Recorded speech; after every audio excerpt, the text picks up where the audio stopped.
Pour ce 39e numéro d'Histoire d'art, je te propose de te confronter à un véritable géant de l'histoire de l'art.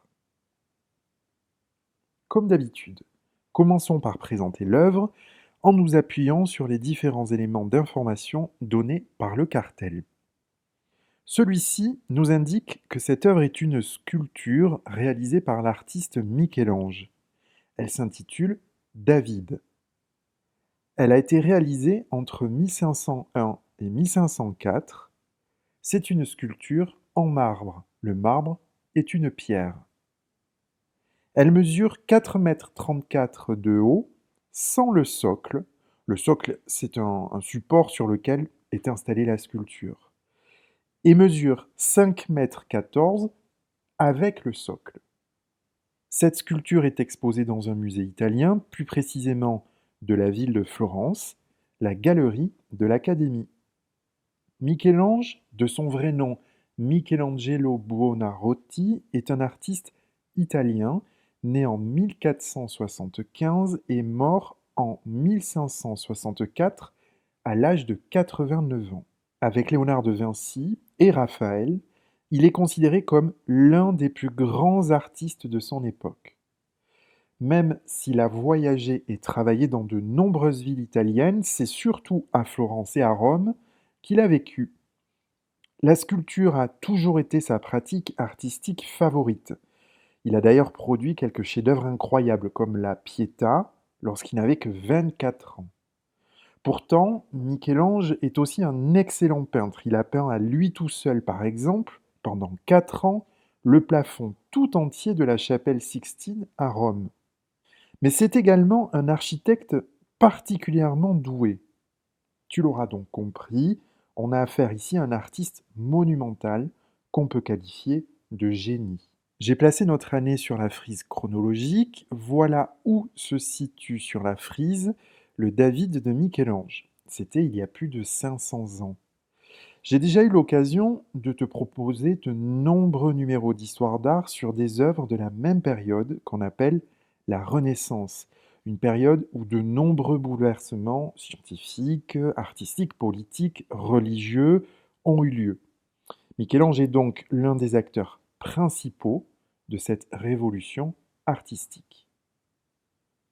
Passons à la description de l'œuvre. Décrire, rappelle-toi, signifie dire ce qu'on voit.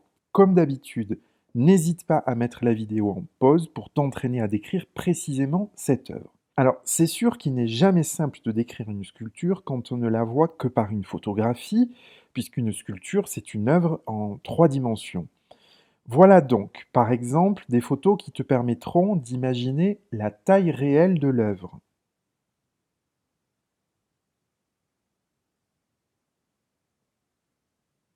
Et voici quelques autres photographies pour te donner d'autres points de vue, des détails sur différentes parties de la sculpture. Cette sculpture est la représentation d'un homme plutôt jeune, nu, debout, la tête tournée vers sa gauche, regardant fixement dans cette direction. Son bras droit tombe le long de son corps, alors que son gauche est replié vers son épaule. Il tient en effet l'extrémité d'une sangle dans sa main gauche, cette même sangle qui rejoint la main droite du jeune homme en passant dans son dos. L'homme a les sourcils légèrement froncés, le regard droit et franc vers cette direction lointaine. Il s'appuie sur sa jambe droite, ce qui dessine une ligne verticale sur toute la hauteur du corps. Sa jambe gauche est fléchie, dessinant, elle, une autre ligne, cette fois courbe, qui ouvre la sculpture vers l'extérieur. Cet appui sur une seule jambe crée un déhanchement du personnage. Observe comment la ligne des épaules n'est plus parallèle avec la ligne du bassin. Passons à l'interprétation. Interpréter signifie dire ce qu'on comprend. Rappelons un élément important du cartel, l'œuvre s'intitule David. La sculpture ne nous montrant qu'un seul personnage, on peut facilement en déduire que ce personnage est certainement David. Mais qui est David? Michel-Ange raconte en fait une histoire qu'on peut lire dans la Bible, l'histoire du combat entre David et Goliath.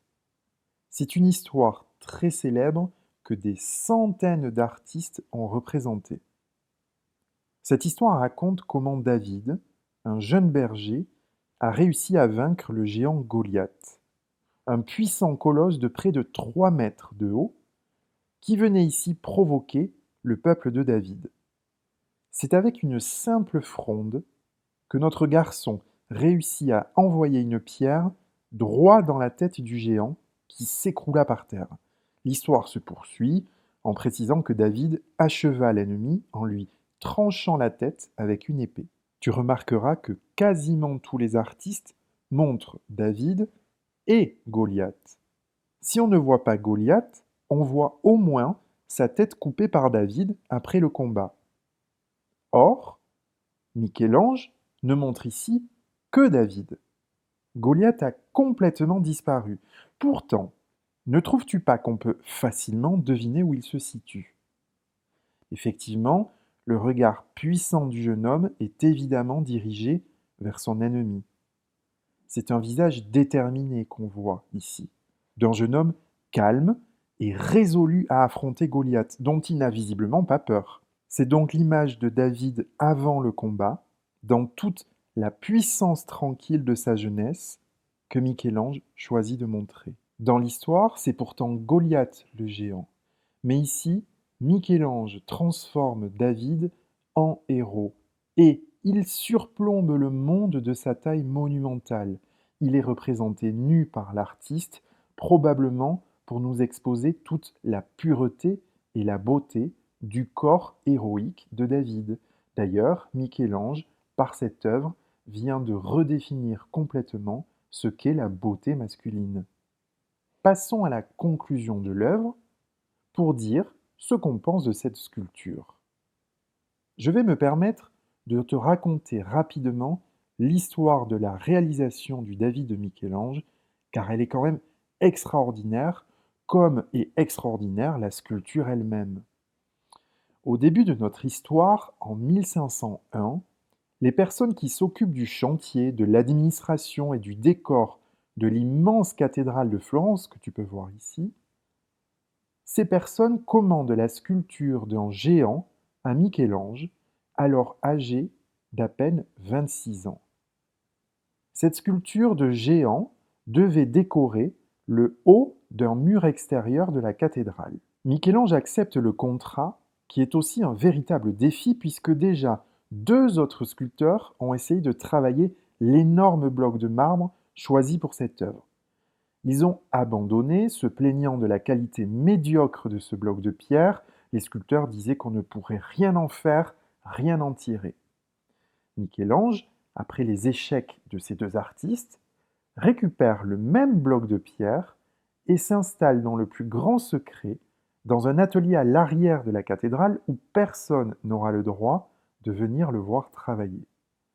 Pendant 2 ans, sous la pluie, le vent, la chaleur, le froid, peu importe, pendant 2 ans, Michel-Ange travaille seul de ses mains à façonner ce bloc de marbre et le 23 juin 1503, il dévoilera le résultat de son travail.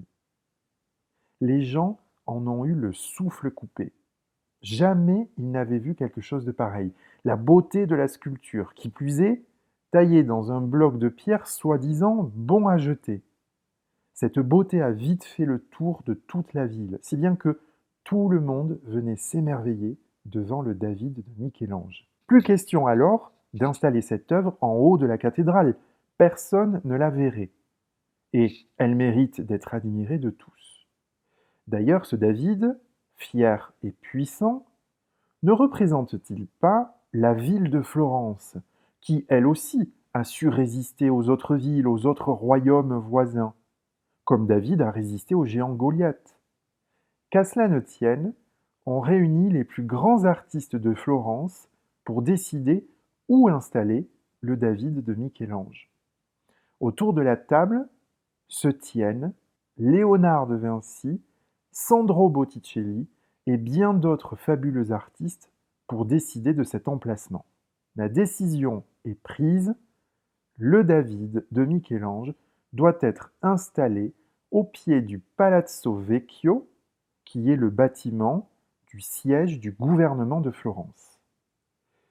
Le problème, c'est que même si ça semble tout proche de la cathédrale, l'œuvre est monumentale, très lourde. Ça n'est pas si simple de la déplacer, surtout à cette époque. Le voyage de David durera 4 jours, poussé par la force de 40 hommes entre le 14 mai et le 18 mai 1504. Mais les aventures de notre sculpture ne s'arrêtent pas là. En effet, David va subir de nombreux accidents. La foudre, d'abord, va s'abattre sur lui en 1512. Ensuite, à l'occasion d'une révolte en 1527, des meubles, des pierres, des tuiles vont être jetés depuis les étages du Palazzo Vecchio pour blesser quelques Florentins en colère qui veulent assiéger le bâtiment. Le problème, c'est que c'est la sculpture qui sera blessée. Son bras gauche est cassé en plusieurs morceaux. Une fois réparé pour autant, trop c'est trop, en 1872, on décide de mettre David enfin à l'abri. On lui construit un nouveau nid douillet à l'abri de la galerie de l'Académie, à 1 kilomètre de là. Et hop, un nouveau voyage à réaliser. C'est donc en 1873 qu'on fabrique un wagon spécial rien que pour l'œuvre, pour l'acheminer de la place du Palazzo Vecchio à la galerie de l'Académie. On décide de placer une copie de la sculpture au pied du Palazzo Vecchio, là où elle était, mais le vrai David, le seul, l'unique, est désormais toujours à l'abri, à l'intérieur de ce musée incroyable dont il constitue certainement le plus beau des trésors. J'espère que cette découverte de l'une des sculptures les plus célèbres de l'histoire t'aura plu. Je te dis à bientôt pour un nouveau numéro d'Histoire d'art.